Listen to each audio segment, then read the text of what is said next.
host, Trisha here. I am pretty excited to be talking to you today, although I had a request for spiders this week.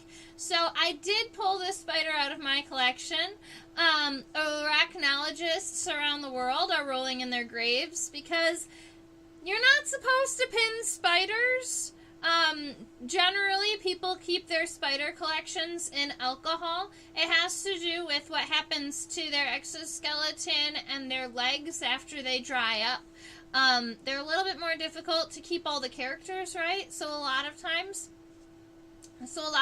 people that study spiders end up with a large number of ethanol vials rather than drawers of pinned insects. And where I love aquatic and ethanol specimens, they are a little bit more difficult to show on the microscope. So this spider is pinned. All right, all that to say, yes, I pinned a spider. Haha. All right.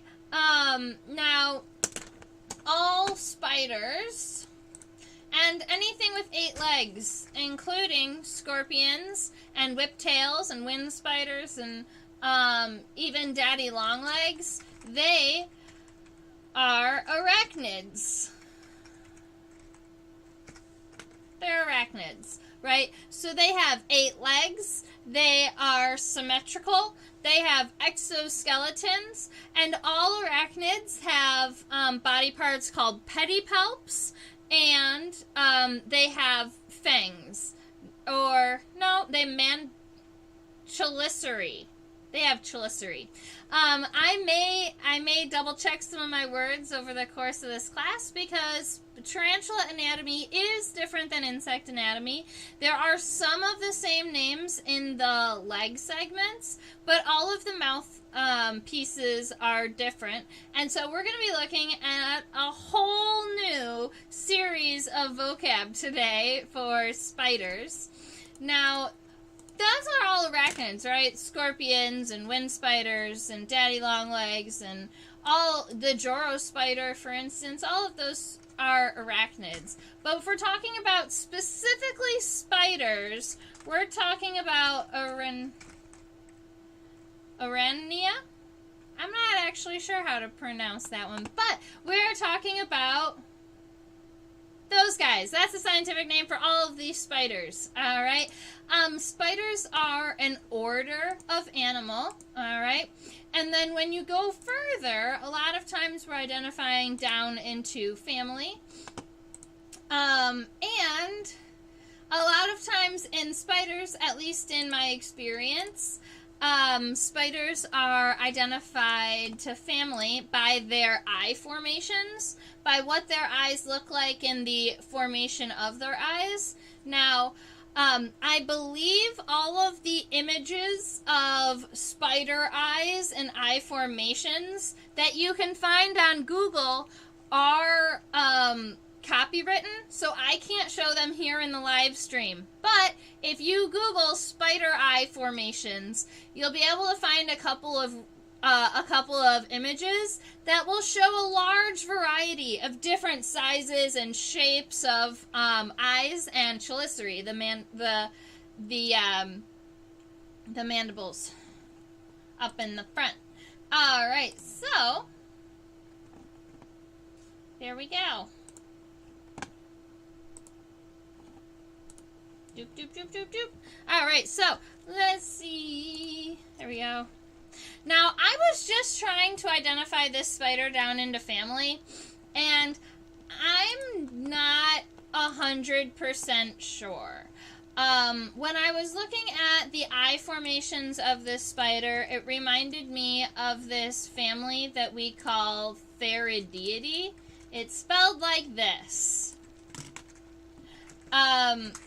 And I will admit, this is my best guess. If we have an arachnologist or a spider person on board, you might know a little bit better than this. I know that it's not any of the super common spider species, and Theridiidae is the closest eye formation that I could come up with. So there you go. But we do know that it is a spider. And we'll be able to go over all of the anatomy and sketching of it, which will be fun. So,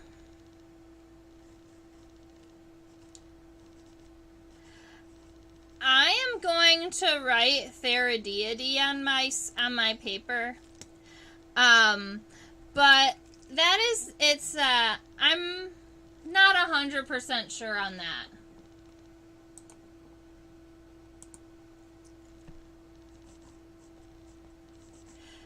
Michigan State offered an arachnology class the year after I left. So after I graduated, they offered a spider class. So I actually never took arachnology. All right. So spiders are one of the big differences. Well, there's two really giant differences between spiders and insects, right? The first one is the number of body parts, and the second one is the number of legs. So spiders are going to have two main body parts rather than insects having three. And the first one is up here. It's this large section right about here. It's generally a fairly large body part. It's a lot of times either rectangular or circular. I'm gonna say ours is fairly circular, except where the legs come out, there looks like there's plates. So I think eventually this is gonna almost look like an octagon. But I'm gonna go ahead and give myself a light sketch that's almost circular, so that I have a cephalothorax to work off of, and I know about the size of the spider I'm sketching. Alright, so this first body part up here, we call it the cephalothorax. Alright, so that's what this section is right here. It's this first body part of any spider. And cephalo is the name for head. Alright, and then it's connected to thorax. So if you think of an insect, a head, a thorax, and an abdomen, in spiders, the head and the thorax are smashed together. So, as scientists, we decided to take the word head and the word thorax and smash them together and create a word. And that word was cephalothorax. Alright, so that's what that is up there. Now, we wanted to keep the body parts generally the same, so then this end, the second body part, this is going to be the abdomen. Now, the abdomen in this spider is tilted a little down, so we're not going to be able to see it as distinctly from this angle, but when we come back to it, I'll make sure that it's tilted the right way. Our abdomen is actually kind of teardrop shaped, but upside down. So the wider part of the teardrop on the top, and then kind of narrow and pointed towards the end. Alright, so that's going to be kind of the overall shape of our spider, or at least of our spider's body. And then all of the eyes, all of the mouth parts, all of the legs, everything that's moving is connected up here to the cephalothorax. Alright. Oh, exactly. We don't need to smash any of our actual spiders. We just need to smash the words together, make new words for our beautiful creatures here. Alright. So I'm also gonna, let me go ahead and zoom out just a little bit more. There we go. So this spider looks like it was collected. It was collected in Pennsylvania. Oh, cool. This spider was collected when I was on the Appalachian Trail. So I'm gonna go ahead and draw like the stick figures essentially for my legs, so that I have an idea of the size and the angles at which I want to put them. So just kind of these little stick figures, and they're gonna help me organize, and I'm going to sketch them just the way we looks. So I'm gonna put two legs in front of them, and then two legs behind. I think that's how I'm gonna do it.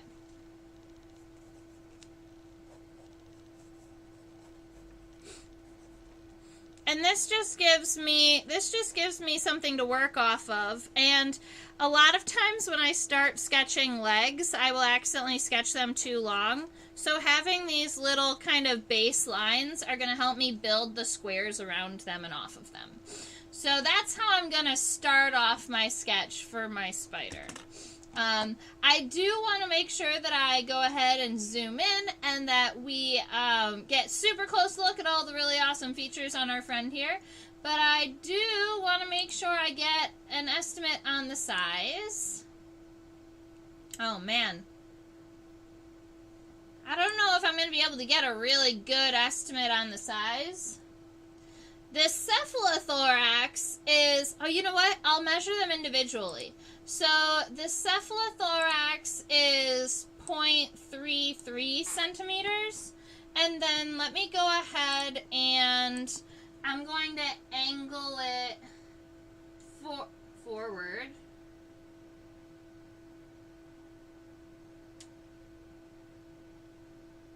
And then we can measure the length of the abdomen. Because then we'll get a summary of the two. A total. Alright, looks like 0.3 centimeters long for the abdomen. So, we're looking at a spider that from the front of the cephalothorax to the end of the abdomen is approximately 0.63 centimeters. 0.63 centimeters. Good. I'm going to go ahead and get rid of those lines so we don't have to worry about them too much. And I would love to know if you have any questions about spiders or if you have a favorite spider.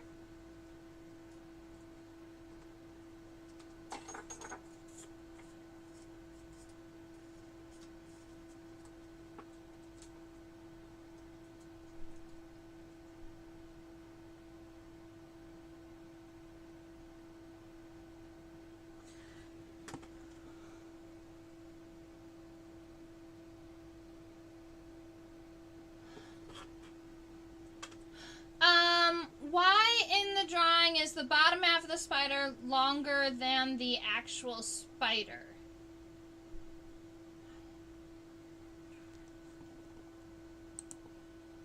Why? I'm not sure if I understand the question, Tamara. My overall sketches are... My first draft sketches are pretty drafty a lot of times, and I'm going to come back in and I'm going to manipulate this. So if your question is about my drawing, I would say that there's a chance that my abdomen is going to be getting smaller. I was just trying to get this shape taken care of.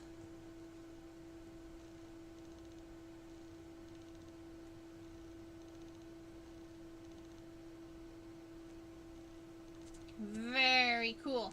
Alright, so, it looks like we have a couple of questions.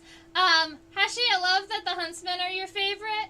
I actually, and then you said the golden orb weaver. I actually just made a white on the Joro spider, which also creates golden webs, which is kind of cool.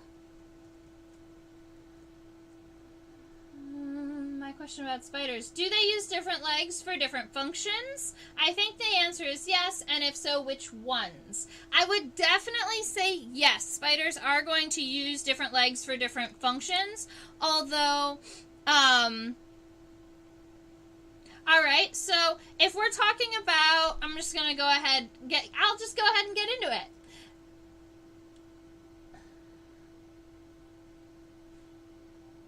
Yes. When I first started, the abdomen of the spider, I get it, the abdomen of the spider looked a lot smaller, and then I changed the angle. Yes. My specimen, I've got the cephalothorax that's like this, and the abdomen, instead of being out and pointed like this, it's kind of drooping a little bit.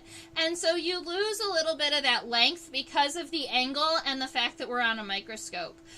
So that's why I'm going to have to change angles frequently. And if we want to dive into these legs, let's do it. A lot of times, our hind legs are going to be used to pull silk from our spinnerets.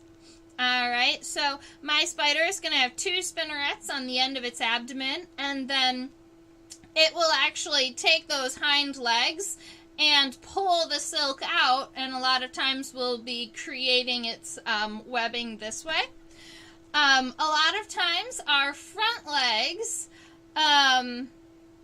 there's a couple of things that they're used for. In male spiders, a lot of times our front legs have mating purposes, whether that is to hold the female up or whether that is to kind of dance with the lady. Sometimes spiders will use their first 2 pairs of legs to kind of dance around.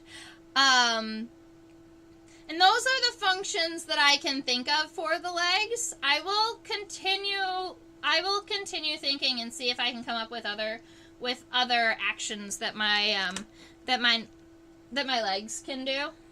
All right, we are zoomed in on the front of the head, the front of the cephalothorax. Sorry, I might do that once or twice today. So we are zoomed in on the front of the cephalothorax, and what we're looking at is the eye formation, or are the eyes. All right, my spider does have 8 eyes, just like it has 8 legs. Now, it has 4 eyes in a very even square that look forward. All right, so those 4 eyes are looking forward. And then they have 2 eyes on the left that are kind of angled front left and back left. And then on the right, they have the same. They have one that's forward right and kind of backwards right, so that they can kind of see, they can see most of the way around them. I would definitely say they have some type of blind spot behind them, right? But many animals do, including humans, have blind spots behind them. So we're gonna go ahead and get our eye formation started. We'll notice that the cephalothorax, zoomed in like this, has a very strong angle up here in the front. So I'm going to find, yep, there we go. I'm going to find my better eraser. And instead of having it very rounded up here in the front, I'm going to take it from about where those first pair of legs connected, and I'm going to bring it in a little bit on a sharper angle. Kind of like this. All right, so we've got maybe even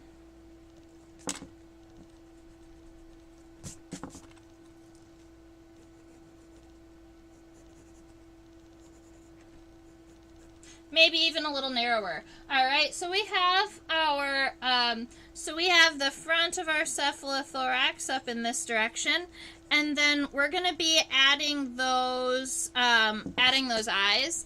Now 4 of them. Let's see. Doop, doop, doop.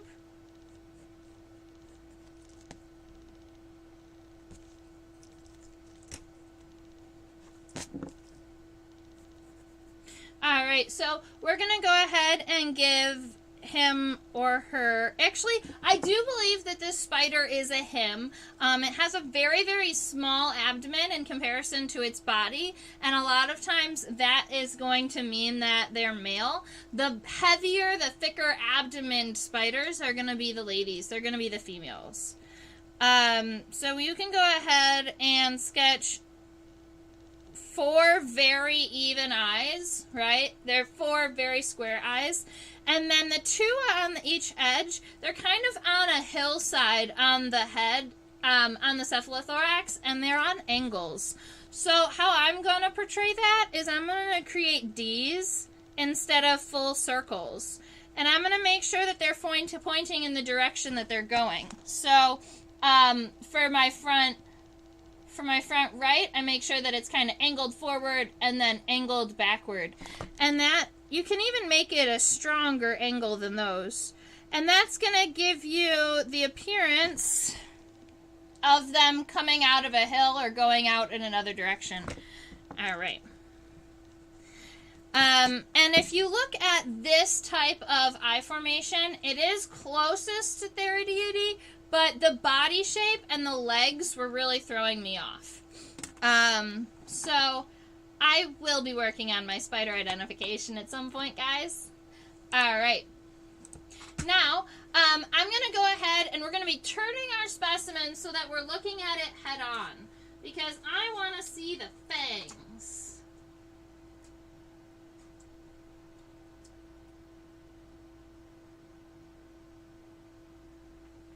And the eye structures. Check those out.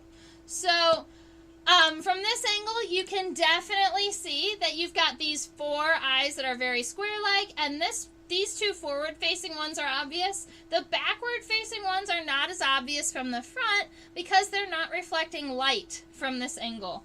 I can actually make it a little brighter. I think that'll help. Yeah, you can almost see the eye back here. All right, so spiders and tarantulas have both fangs and chelicerae. All right. So if you've ever heard somebody call a spider or a tarantula's fangs the chelicerae, all right, the chelicerae are right here, on here and here, and those, they're more like the gums of my spider's fangs, right? They're not actually the fangs. The fangs we're going to be able to see from underneath. They're black and they're sclerotized, meaning they're hard and shiny and they're sharp and they're generally black. Whereas this is more like a piece of the exoskeleton. The chelicerae are what hold the fangs, just like our gums hold our teeth. All right, so what you can see from the front are the chelicerae. And when you are looking at this, spider dorsally from above, you can see a little bit of the chelicerae. So if you were just sketching dorsally like I am, you can go ahead and create this double arch. And that's kind of the top of the chelicerae. That's what you can see of what would be the spider's mouth parts. Now, I think we want to actually see the fangs.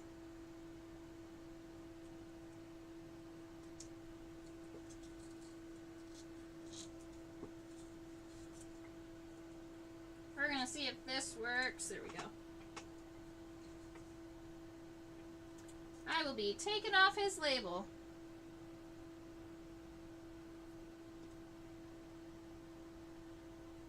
Don't let me end the live stream without putting his label back on. Oh no! We can't see his fangs from below.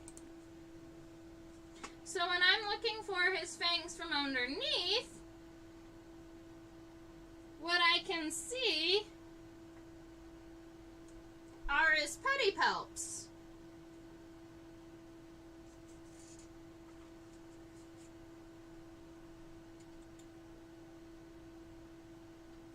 Alright, so we're going to go ahead and talk about pedipalps really fast.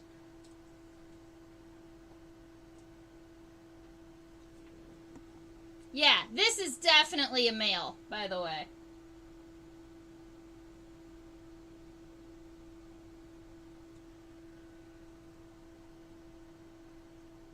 There we go. Alright, so this is what the bottom side of our spider looks like. And we call, this is what the bottom of our spider looks like. And we call this the sternum. Yes. So we call this the sternum.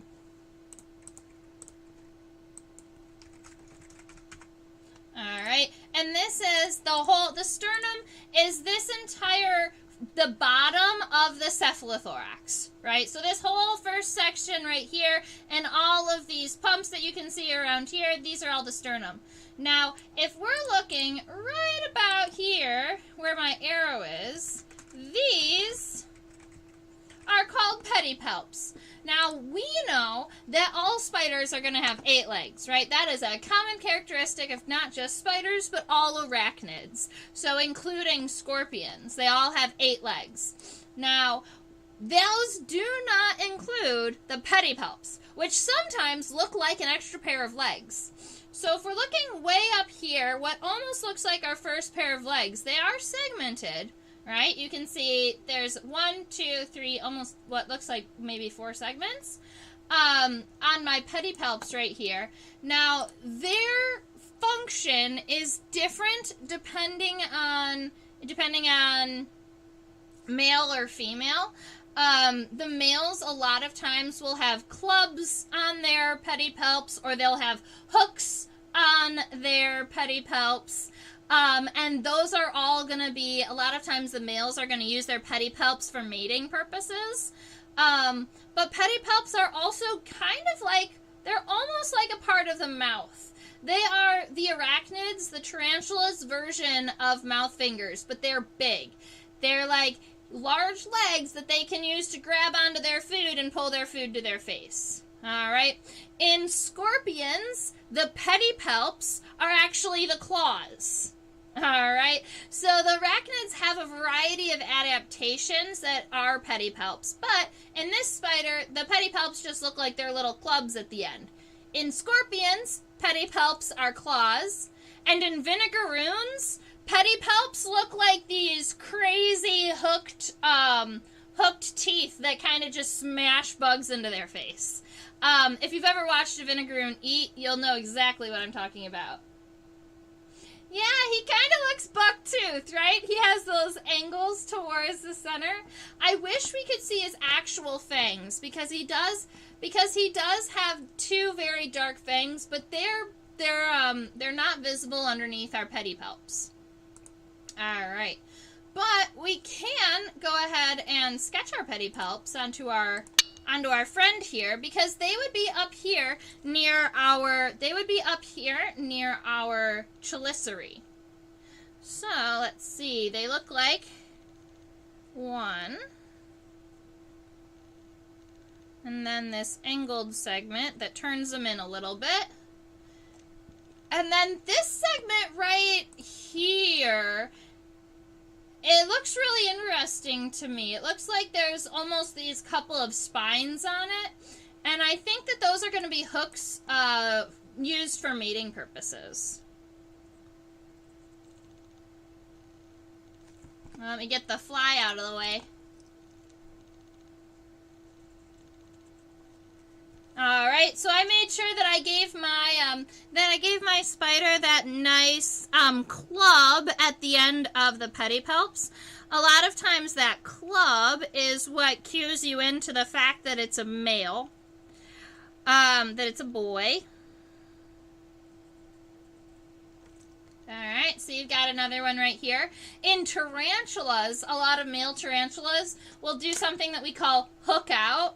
So they will gain a hook on their front leg, not their pedipalp, when they become mature males that they use to hold the females up. All right. So we've got our pedipalps taken care of, our Chelicerae, our eye formation. I'm pretty happy with that. While we are looking at the ventral side of my spider, I do want to tell you a mini story time. Not a big one, just a little one. So right here, and here, and here, you see how at the base of every single one of these legs, there is another larger section right about here? There are little itty-bitty pumps inside of those segments, all right? And the way that spiders have the ability to move, they do have muscles, but they only have muscles that pull their legs in. They don't have any muscles to push their legs back out, all right? So every single muscle that a spider and a tarantula has is pulling in this direction. They're pulling this way. And so the only way that they have the ability to push their legs out is they actually use their own body fluid to pump their body fluid into their leg to expand it. And then when they pull it back, all of that body fluid flushes back into their body and they pump it into a different leg. So as they're walking, as they're moving, they're actually kind of swishing their body fluid around. They're pushing it through one leg and out the other. You know, they're putting it into a leg to expand, and it's coming out of a leg to contract.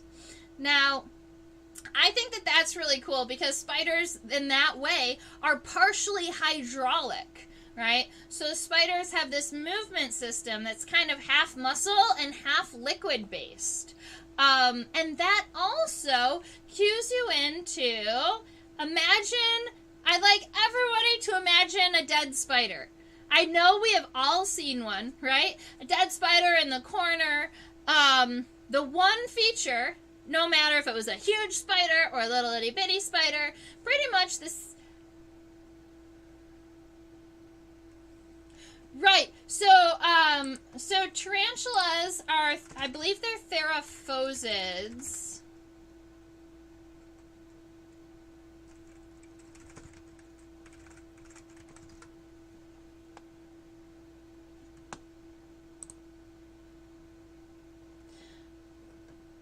So, yes, tarantulas are a type of spider.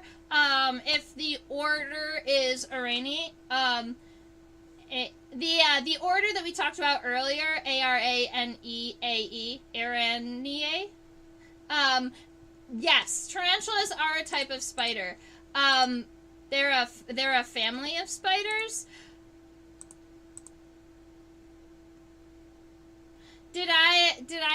I may have misspoke for a moment, but yes, tarantulas are a type of spider. Tarantulas are different from a lot of the common spiders that you would see due to the angle of their mandibles.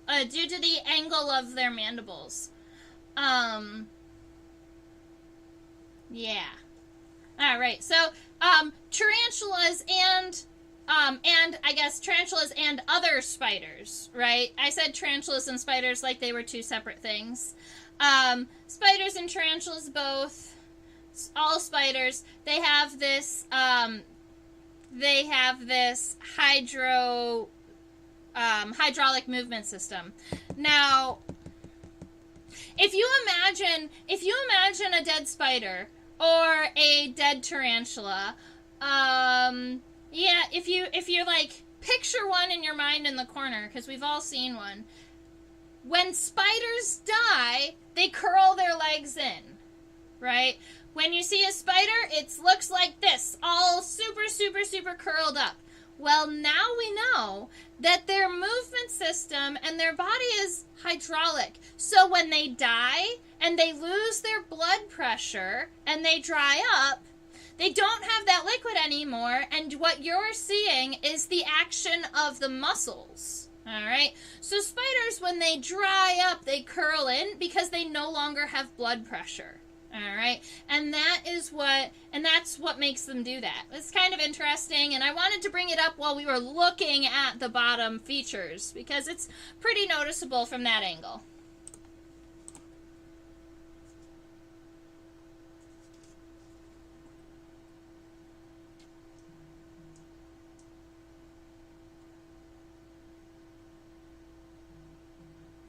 Alright, so if we are looking at my spider from above, and we wanted to see what those pedipalps look like, they are right about here. But you can see that the pedipalps are kind of curled under, whereas I decided to make my pedipalps kind of come out a little bit. They will have that movement. They have the ability to kind of open and close like that and move along the joints.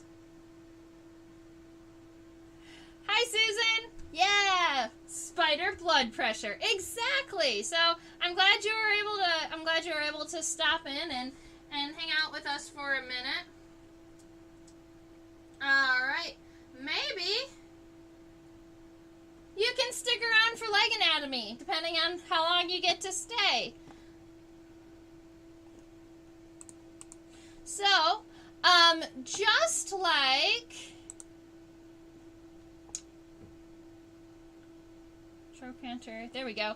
All right, so just like insects, spiders do have a coxa, a trochanter, a femur, and a tibia. All right, so we still have some of the same names for the leg parts, although they do look a little different. The coxa are those little squares that we were looking at on the ventral side. All right, so when you're looking at the coxa of my spider, they're more visible on the underside. All right, when you're looking at them from the top, you can see this little circular segment right here, or at least in this species, or at least in this family, this is a little kind of circular, and that is my trochanter, right? So that's going to be my segment in between my coxa and my femur. So let's go ahead, and I'm going to go ahead and start sketching this first leg here to get us all started. So this is how you spell trochanter, and that's going to be this little segment right about here. And you know what? I think I'm going to be moving my first pair of legs forward a little bit because I think I made it too far. So I'm just going to go ahead and give myself a trochanter that looks a little bit like this. And I'm going to go ahead and give myself all four of them, actually. One, or the first two. All right, so I've got my two trochanters. All right, my next segment in my leg is the femur, and so we can see that right here. All right, that's our femur, and it's going to be our first kind of larger segment on our leg. It's kind of wide. It is pretty bristly.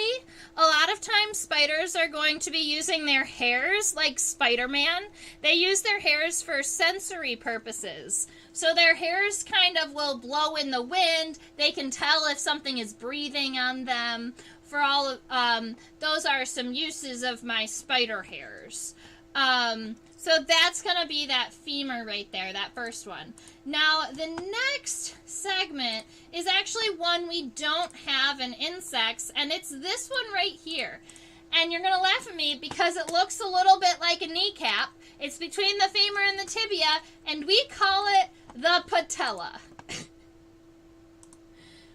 I believe the patella is the name for the human knee. You can correct me if I'm wrong. But yes, this next segment right here, that's this little knee segment in between my femur and my tibia, we call it a patella. So that's this segment right here. Our next segment is the tibia. It goes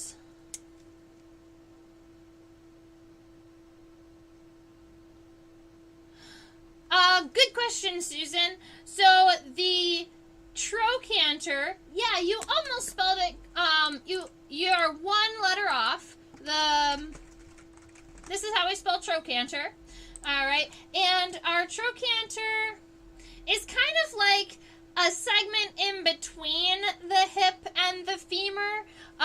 We don't really have a good example of one. I like to say that the coxa is the hip bone, spelled like the coxa is the hip bone, and those were those rectangles that we saw on the sternum, on the ventral side when we were talking about the pumps.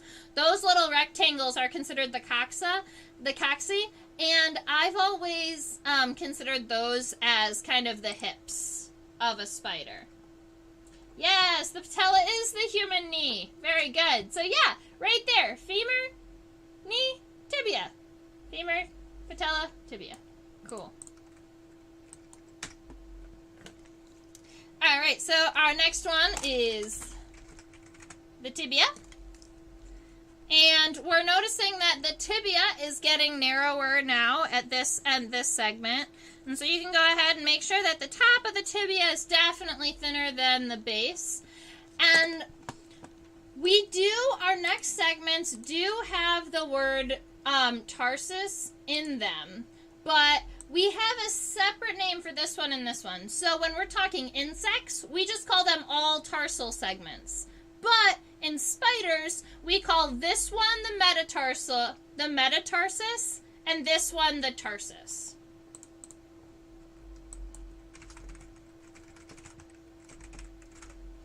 So the metatarsus is this one right here, and then the tarsus is here. And when you pluralize them, it's metatarsi.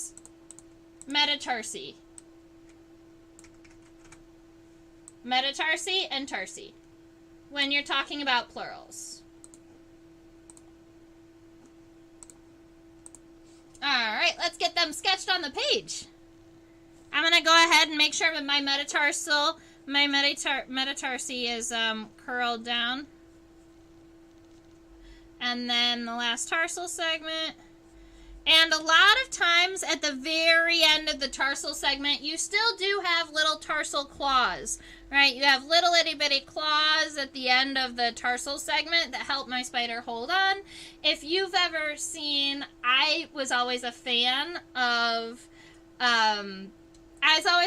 tarantula toes. There was a series of pictures of tarantula toes that went viral. It was seen by like millions of people, and they get shared, and it was just so cute. Like little pictures of like the pink-toed tarantula's little claws, or like the curly-haired tarantula's little claws.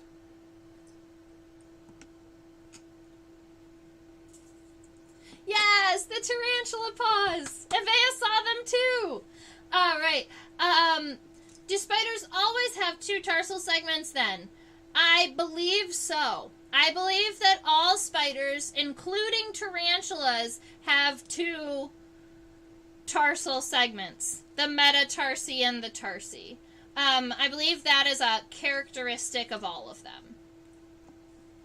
It does vary with insects. Yes, exactly. In fact, with some beetles, the tarsal, we call them a tarsal formula because they can be 333, 444, 344, 555, right? So they can have all different numbers of tarsal segments, including in insects. There are some insects that have different numbers of tarsal segments on different legs, right?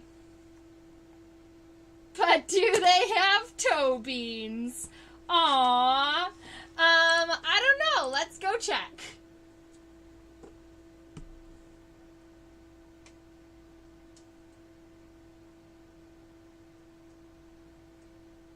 I mean, I think that these tarsal claws are kind of cute, but I want to get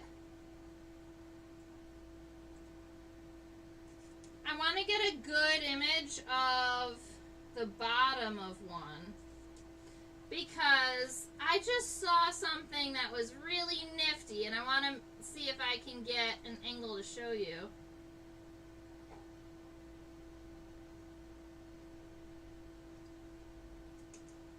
Look, from this angle, the spider just looks like it wants to nom everything.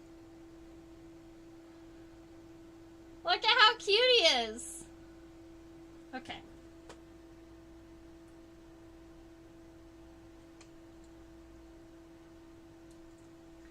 Alright, so if I can get this micro focused. Yes, right about there. And maybe I will scooch the specimen. Oh, we're not going to scoot it anymore. It might go off frame. I'm looking right about here at the bottom of my toe. I'm looking at the tarsal claw because I wanted to show you this. I've not seen this before, but it doesn't mean that it's rare. It just means that I haven't looked at a lot of spiders, all right? But if you look right about here, it looks like the claw on the bottom side of my leg. It almost looks like it's a comb-toothed. Like you can almost see four distinct spines coming off of the one claw. And so their tarsal claws on this species might be combed, where they don't have 1 point, they have like 3 or 4 points. So I don't know, I thought that was kind of cool. I'm hoping that you guys were able to kind of focus in on that and see that a little bit. I want to make make sure that I'm going ahead and getting my next couple of legs taken care of. And I want to look, now that I have my first pair of legs on my Cephalothorax, I'm going to go ahead and make sure that my Cephalothorax is approximately the right shape. So you can see it kind of narrows up at the top, so we got that taken care of. And then it kind of angles in a little bit, and then it comes out and rounds out.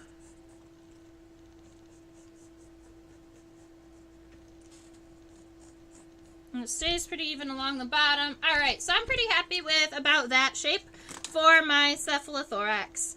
Now, I gave you the name for the bottom side of my Cephalothorax, right? The bottom side is called the sternum.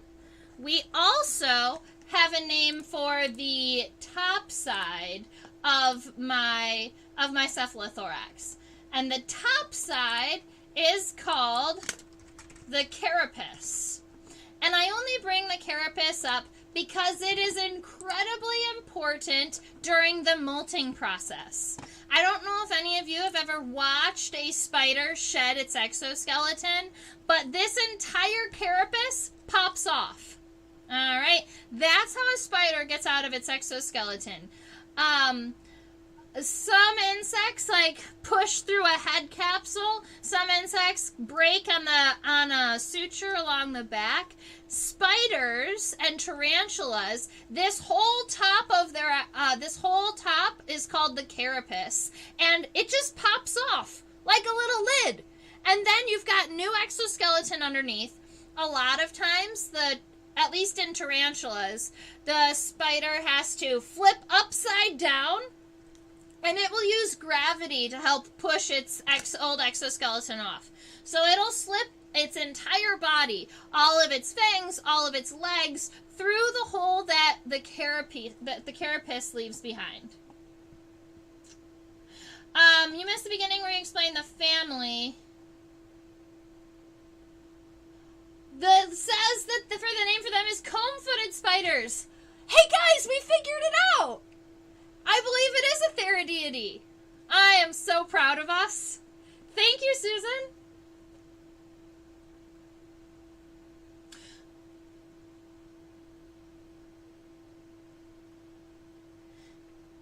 Yeah, so there is a lot of confusion between harvestmen and there's a lot of confusion between harvestmen, which are considered daddy long legs, and cellar spiders that are true spiders, but they are super, super leggy, so people will sometimes call them daddy long legs.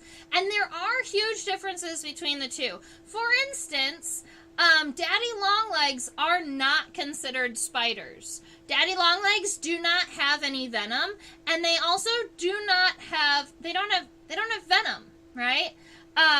Cellar spiders make cobwebby webs in the corners, and they do have venom.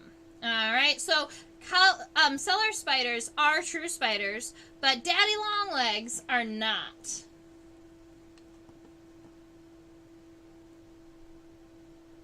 Alrighty. Doop, doop, doop, doop, doop. Perfect. Alright, so, I'm glad we figured out that the Theridiids are the comb-footed spiders, and we called the tarsal segments comb-shaped before we knew that, so I'm pretty happy with us. Alright, let's go ahead and sketch out this second leg. Now, it's gonna have the exact same segments as the first leg. So, off of our trochanter, we have a femur that comes out, gets kind of wide, it has this angle so that you have access for the patella, right? The patella is this kind of kneecap in between the femur and the tibia. And I'm gonna make my tarsal segment go underneath this leg, kind of like this. Alright, so I got my femur, my patella, my tibia, and then we're going to want a metatarsis, and a tarsal segment that has combed-toothed claws. All right, let me go ahead and erase some of these lines that don't matter anymore. Pretty happy with it.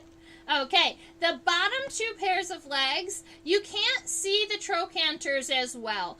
So I'm just going to start with the tibia on this leg. And actually, I'm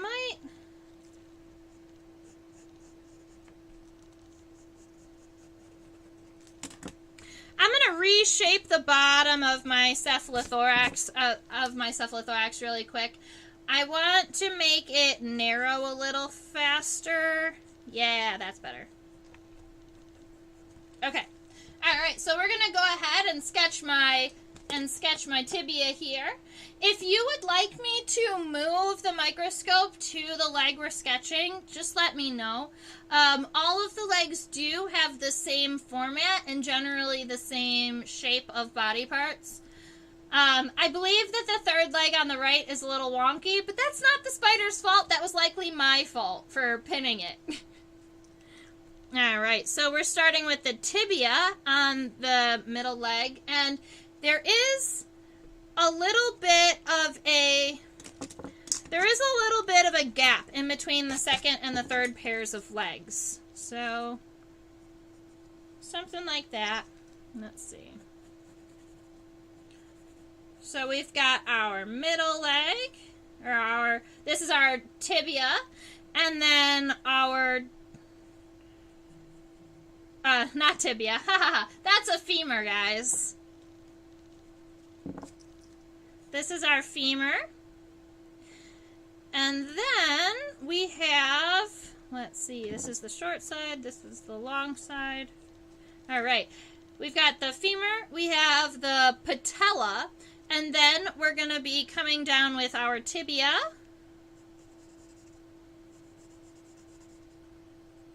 And then our metatarsus, and then our tarsal segment. All right, so I think that is a pretty happy length of a leg. I'm going to go ahead, I will move the microscope just so that we can double check the length of these legs. We're going to look at the left side. I think it's a little less wonky. All right, and then the final pair of legs back here. We have our femur, our patella, our tibia, the metatarsus, and the tarsal segment. Hey, his leg got a little wonky while I was sketching it. It's just like the specimen. Little bit wonky. All right. So, I might come back and do the left legs, but as you ladies and gentlemen know, I frequently only do one side of the legs while I'm chatting with you, because it gives me the opportunity to tell you more stories, which is generally what I try and use the time for. All right. I do have to go ahead and scooch our specimen in another direction so that we can see the full length of the abdomen.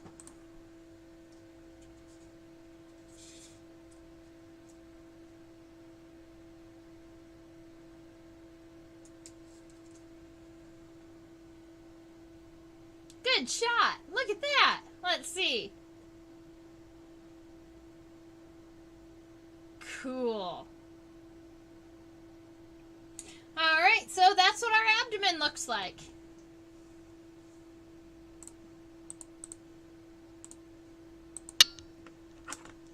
So, it does have a pretty strict, a strong angle on the top instead of it being all rounded. So I'm going to go ahead and erase my abdomen and bring in...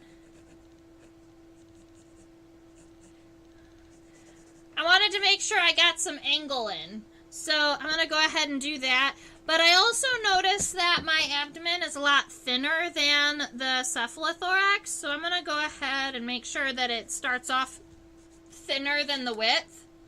And then it comes out And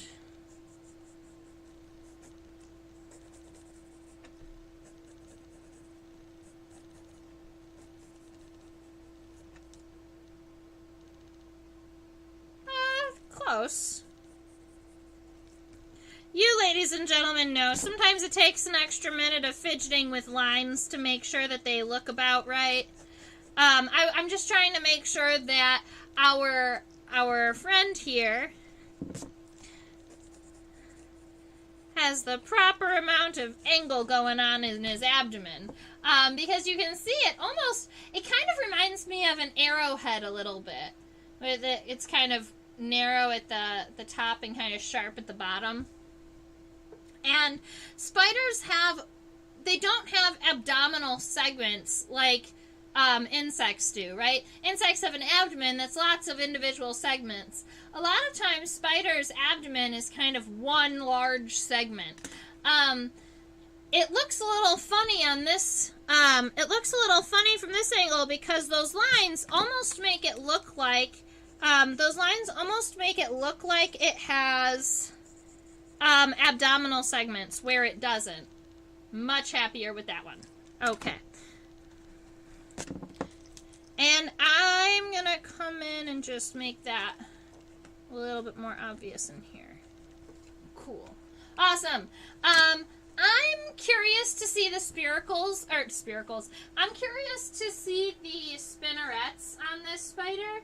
So I didn't see them from the top. I'm going to flip it over and see if I can see them on the bottom. That's going to be a no, ladies and gentlemen. Shield-shaped abdomen. Good point. Love it. So a harvestman is an arachnid, but not a spider. Yes, exactly. They still have 8 legs, but instead of being a spider, I believe they only have 1 body part instead of 2 also. Nope, they have a cephalothorax and an abdomen. Yeah, but yes, you would be right to say daddy longlegs are arachnids, but they are not spiders. And this is the reason this microscope image is the reason that you don't pin spiders. Right? The abdomen unfortunately curled in, and when it lost all of its body pressure, it kind of wrinkled down. And so we're not going to be able to see the spinnerets on this specimen. If I had put it in alcohol, it's definitely possible that we could have seen all of those features. Maybe we'll try again at some point. Alright, that's cool, guy. Alright, so I am pretty happy with the fact that we got to ID our spider, at least a family, right? We know it's a Theridiid. It's got those combed feet.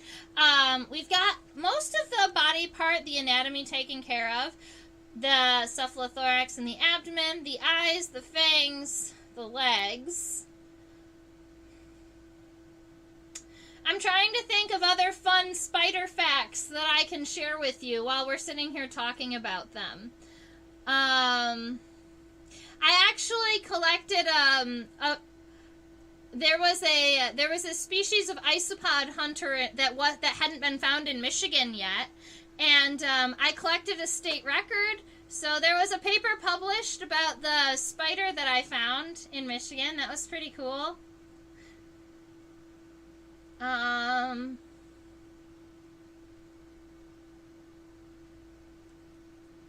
Right. Yep. Harvestmen don't produce webs. Not all spiders have 8 eyes. Some spiders do have 6 eyes. The one that I can think of right off the top of my head is the six-eyed sand spider. It became famous on the internet for burying itself in the sand. I don't know if you ever saw that, but I believe there's some dubbed versions of it on YouTube that are really funny. So you can go ahead and check it out. You probably can just Google six-eyed sand spider or just sand spider burying itself. They will lay their whole body in the sand, and then they wiggle their legs really quick, and it buries them in the sand. And then they, like, wiggle their bodies, and then they throw sand on top of themselves. And it's really cute because they are completely buried in sand by the end of it.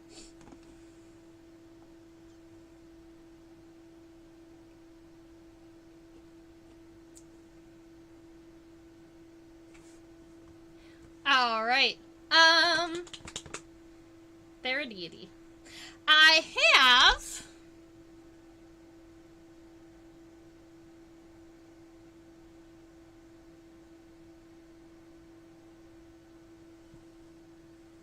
questions about spiders. Love it. About how many eggs do they have at what time, and what's the name for that web sac with the eggs in it?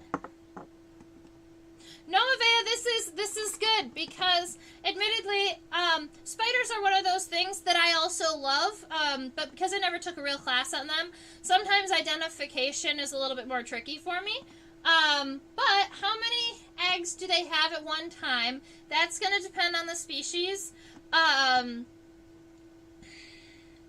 There are some tarantulas, right? Like curly hair tarantulas, for instance, can have 300 to 400 babies at one time. They can have 300 to 400 eggs.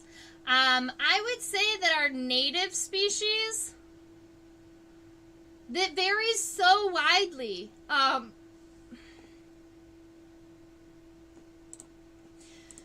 That's a hard one to answer because there's so many different types. I would definitely say,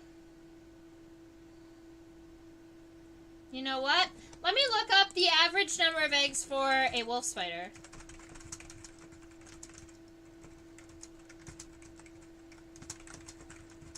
And your other question is, what is the name of that sac of the egg sac? I've always just called it an egg sac. So I don't know if there's a scientific name outside of egg sac, or sometimes they call it a silk sac.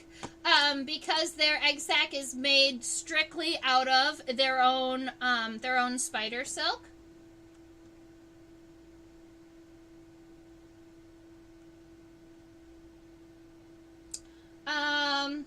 So I guess if I was going to answer how many eggs do they have at one time, the average wolf spider is going to have at least 100 eggs in an egg sac. A lot of tarantulas can have 300 to 400. I would say that a spider egg sac is probably not going to be less than 50 eggs, even if they're small, because they do want to produce as many babies as possible, because a lot of them are going to end up dying. Ryoma mentions about the six-eyed sand spiders being also the most venomous spiders in the world. Yes, very true statement. At least one of the most venomous spiders in the world. The six-eyed, although it hasn't been tested on a human as far as we know. So here's the issue with that.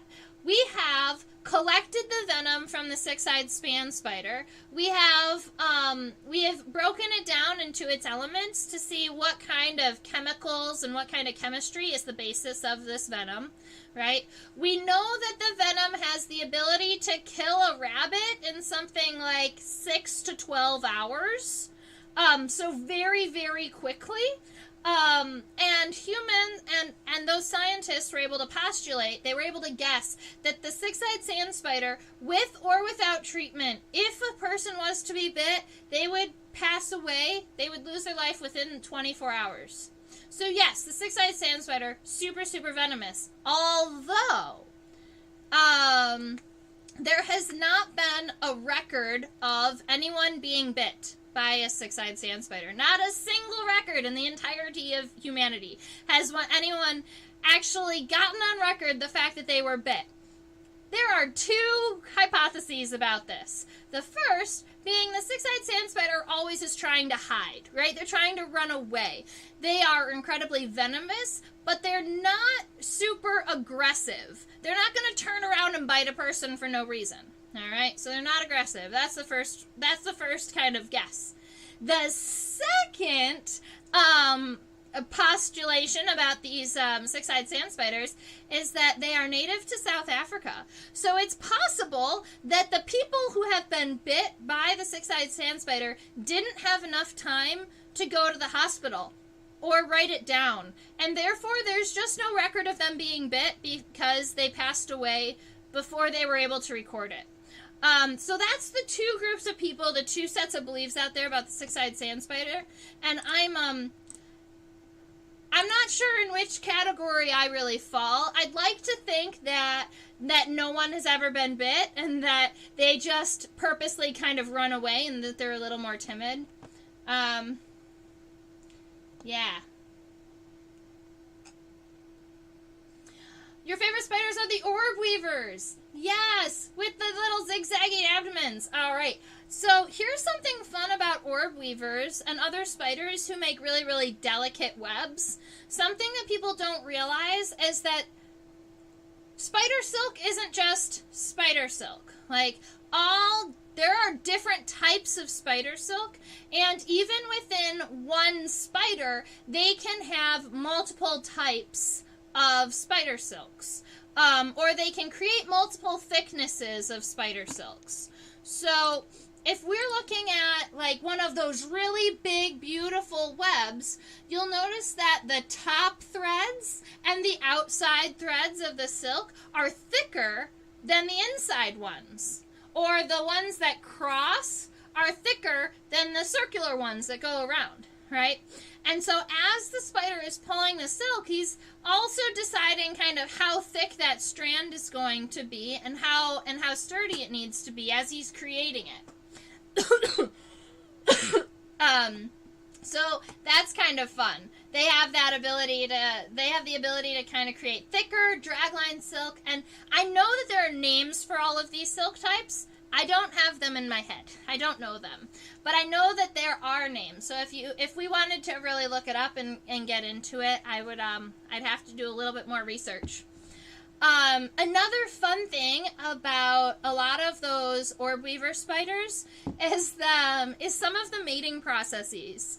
So the females have those really big, beautiful webs, right? They're going to be collecting all of their food, and they're going to be eating and hanging out on the web. They're going to be waiting for a guy to knock on their door. All right? They're going to be waiting for a guy to ring the doorbell. Now, and I say ring the doorbell because I think it's kind of funny. The males will go up to the web, but they won't go onto the web. They'll sit kind of on the edge of the web, and they'll pluck the silk like music notes, right? So they actually have the ability to kind of pluck the silk, and they create vibrations, they create sound for the female spider. And so she's only going to react and allow him onto her web if he rings the doorbell correctly. If he hits the notes at the right strengths. So they'll do that, and it almost looks like a little dance sometimes, because they'll go and they'll kind of like strum. They go and strum the web to create that sound. The females, if you watch them, will also kind of pluck a silk strand when they're pulling their silk out, so that they can make sure that it's at the right tension strength. So when they're connecting one silk piece to another silk piece, they'll go ahead and pluck the old one to make sure that it's tight enough. So all of that is, I feel like it's super impressive of spiders to have all of these wild abilities. And if we're talking about fun things that spiders do with silk, we have to talk about ballooning. Now, the ballooning is done by young spiderlings, by orb weavers that are spiderlings. Spiderlings is the name for a baby spider. They're called spiderlings. And if you are in the pet trade, that it gets shortened even more into slings. So if you heard someone say, I've got some slings, those are generally going to be baby tarantulas in the pet trade. But their full name are called spiderlings. And these spiderlings of the orb weavers are itty, itty, bitty tiny. And they have the ability to throw this thread of silk into the air, and then the wind will pick up. And the wind will actually blow their silk thread and the entire spider, because the spider is so light that it has the ability to float in the air on its silk. So some spiders can actually balloon for up to 100 miles. They've been recorded to balloon up to 100 miles. So they can just float in the wind until they land somewhere. And this is a great way to distribute your babies, right? They're not going to compete with each other if they're miles away from each other. And so these are not dandelion seeds that blow in the wind, but baby spiders.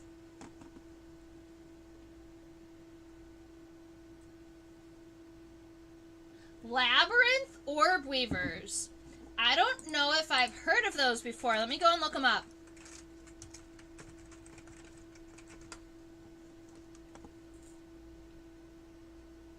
Ah, yes. Okay. Yep, I recognize them. The ones with the really pudgy abdomens. I've seen a handful of those species. I do not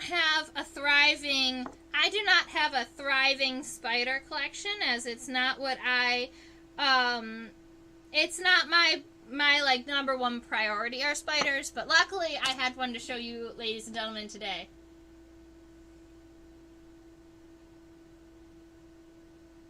She has to play the correct notes for Open Sesame. Exactly.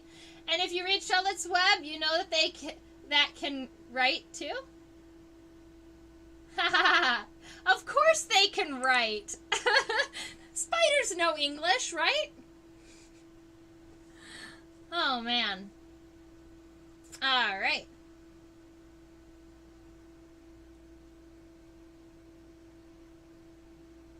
Aw, and their little catcher webs. Yeah, if we were going to talk about different web styles, there are so many, because you've got funnel webs. You have there's a family of spider that specifically makes like triangular webs. It's like a little, almost looks like a they blow on ships, on the mast of a ship. A sail. It almost looks like a sail. It's like this triangular piece that has one connection on the top and two connections on the bottom. There's a spider that makes really cool sail-like webs. Tarantulas a lot of times make webs that help with structure. So a lot of the tarantulas that are that dig down into the ground, they're going to be using their spider silk to line the inside of their burrow to make sure it doesn't collapse on them. A lot of spiders are going to use their spider silk also a lot of tarantulas are going to use their spider silk structurally.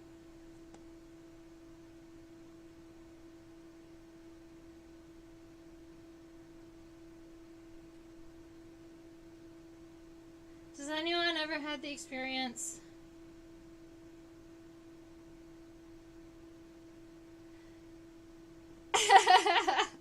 That's funny. I mean, I did recently, I had an experience where I was at a family get-together. I was at a family gathering, and there was a jumping spider on the table, and it became this huge big deal, and everybody was like, oh no, there's a spider on the table. So I went to go, or it might have been on the chair. So I went to go and like pick it up and move it, and then it's a jumping spider. So obviously it jumps out of my hand and creates some chaos.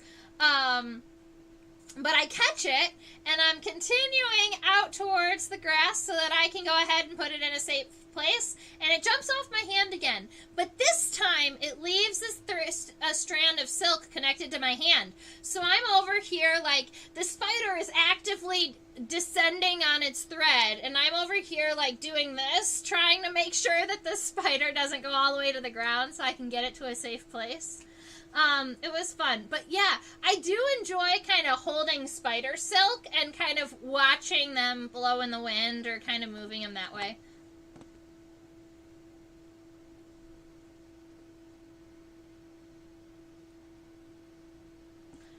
That's cool. It had caught a bee. I actually saw a spider today that was grappling a predatory stink bug. I was like, well, I guess between spiders and predatory stink bugs, the spider's gonna win.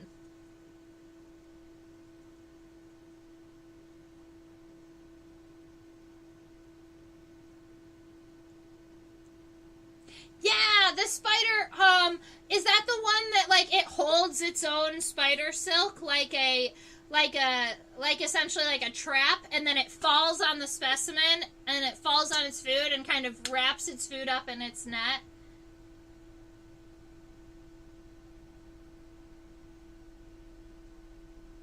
That's really cool. Yeah, see, these are the types of things I love to talk about with you, ladies and gentlemen. It's like, let's just talk about spiders.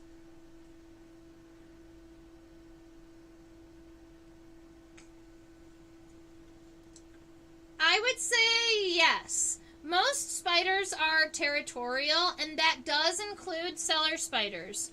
So if you have a lot of cellar spiders in one place, you may see them fight one another for a web or for location. I don't know if I've ever seen them fight over a female, but I can imagine that it happens. That's actually an interesting one, because there's that old wives' tale that says, Daddy Longlegs are the most venomous of all spiders, but they just can't bite you. Not a true statement. Not a true statement, because we know Daddy Longlegs don't even have venom, right? But cellar spiders, for their size, do actually have pretty strong venom, and cellar spiders do not have the ability to bite people because their mandibles, yeah, they don't have the ability to bite people, but they do have fairly strong venom. So that saying that Daddy Longlegs are the most venomous was likely based in the fact that cellar spiders have pretty strong venom, and then it just kind of, it accidentally switched over to Daddy Longlegs, because cellar spiders and Daddy Longlegs look very similar, outside of if you look really closely at their body segments.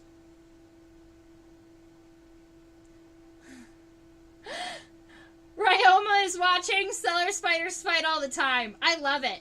Is it like a little Hunger Games for the spiders? Have you put little paint drops on the back of the spiders and given them names so that you can see which one is where? I need to know.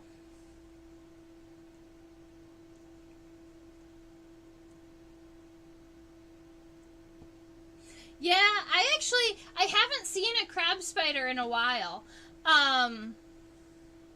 It might just be because I haven't been looking hard enough, but I do love them also.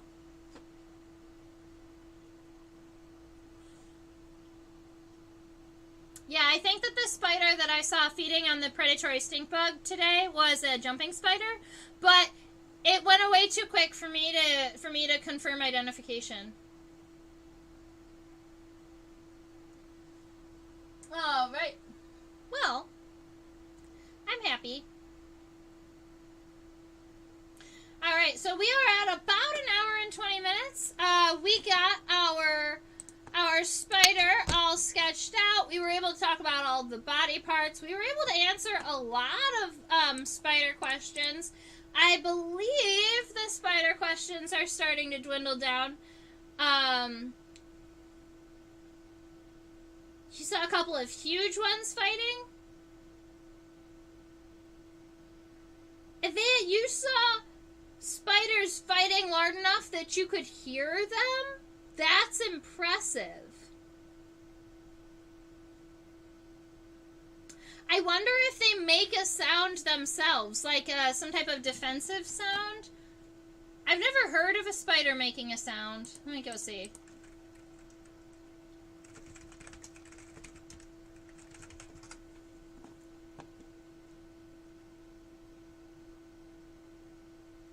I don't know.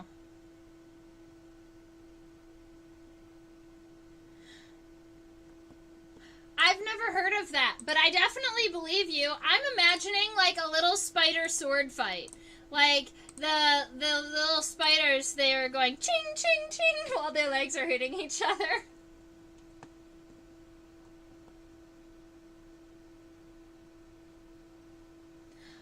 Oh, okay, that makes sense. So you were essentially able to hear the pin drop. Like you were able to hear the little legs smacking against each other. That's really cute.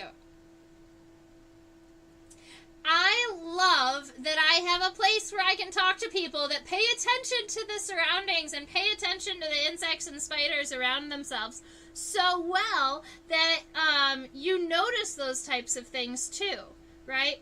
I always tell people, you know, the closer that you look at the world around you, the more you will learn. I got to see all types of cool things today. This morning I went to a nature center and spent the morning with some botanists that were researching that were tracking the threatened and endangered Pennsylvania plant species. And I was able to see 3 different endangered species that are found here in Pennsylvania, or 3 Pennsylvania endangered species. They're not endangered in the country, I don't think. I think they're just like state listed. But that was really cool. We got to go out and see those. And obviously when I'm out in the field looking at all these beautiful plants, I ended up taking a good number of bug pictures too. Yeah, we were out there for like 6 hours, just like looking at plants and talking about leaf arrangements and talking about how we're going to continue to protect the space because it's in an area that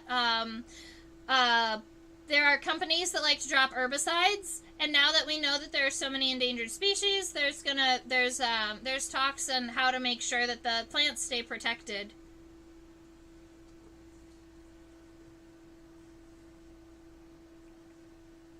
So, I am pretty happy.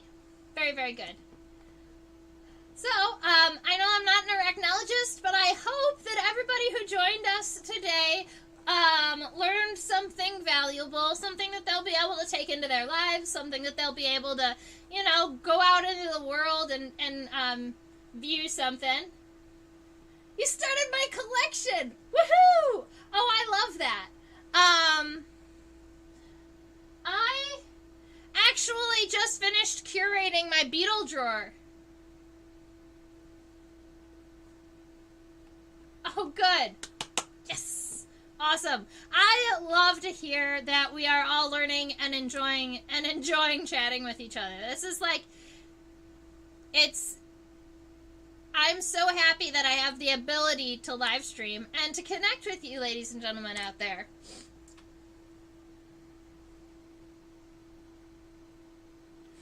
Of course you were sketching butterflies, Susan.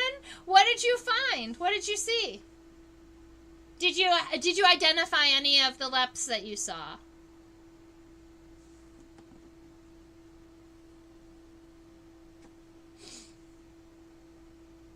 All right, so these are the important links. This is how you get in touch with me. This is how you let me know that you appreciate hanging out with me, that you tip me. So, right about... went in the wrong direction, sorry. Right about here is OutSchool. This is my reminder that, hey, I teach bugs to kids too. So I know that this location, most of you all are adults that absolutely love viewing nature, but I know that some of you know young ones. Maybe you have a niece, maybe you have a nephew or a grandchild that is between the ages of 5 and 8, or 9 and 12 that really, really like nature journaling or really, really like insects. You can send them to OutSchool. If you use the link in the description box, it's my link, and OutSchool will give you $20 just for using my link. So you can go and do that and take a couple classes for free from me or from anyone else on the platform. This is my reminder to let you know to subscribe. We now have a good number of viewers. We're back down to like 75% of you that are unsubscribed. So if you are viewing this and you have stick around all the way to the end, please go and hit the subscribe button. And if you want notifications to your phone when I go live or when I post a new video, you can hit the little bell next to subscribe icon. That is the QR code for my PayPal account. That is where you have the ability to donate a couple dollars, to donate some money to me, to Insectopia for the class, and to help me continue doing this, to continue doing what I love. I have the ability to sit down with you for 3 hours a week and chat with you and talk about bugs and learn something new every week. And that's really, really, really helped by when you go ahead and send me a little bit of money that says that you appreciate it, right? It gives me the ability to keep doing it. This right down here at Insectopia 2015, that is my Instagram. That's my Instagram handle, my Instagram tag. So if you ever wanted to go and look me up on Instagram, I'm at Insectopia 2015. I have been falling in love with Instagram stories. So recently I've been posting a lot of stories. Whenever I go out collecting or whenever I'm out, like, spending time in the woods, I've been taking pictures and just posting them to my story. My Facebook also gets the story too, so you can find the story pictures on Facebook also. Doop doop doop. Perfect. I think that is all of the things on the screen. Make sure you support me. I super, super appreciate it. I love talking to all of you. Yep. And let's see. You have a couple of blue death fainting beetles. Very cool. I also have 2 blue death fainting beetles. The maple spanworm moth. Is that a colorful one? Ooh, that's pretty. I like it. I like that lateral line through the wings. And an eastern comma. Of course it was. Perfect. All right, ladies and gentlemen, I have been up since very early this morning playing with plants, so it's about my bedtime. I hope that you all have a wonderful rest of your night. If you're in California and you still have a couple extra hours of your night. If you're me in Eastern, it's about 11:30 at night, and it's my bedtime. So, thank you so much for spending your night with me and for sketching, and I hope to see everybody again next week. Same time, same place. Oh, what do we want to sketch next week? This worked really well, picking the insect beforehand. Or the spider beforehand. Does anyone have a suggestion for next week?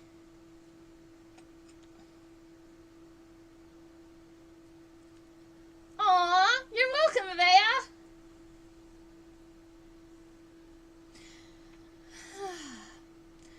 I'll go ahead and pick an insect for next week. It might be a fiery searcher.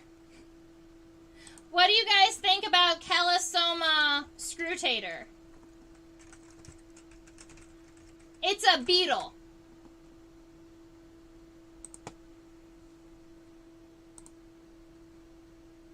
We'll see.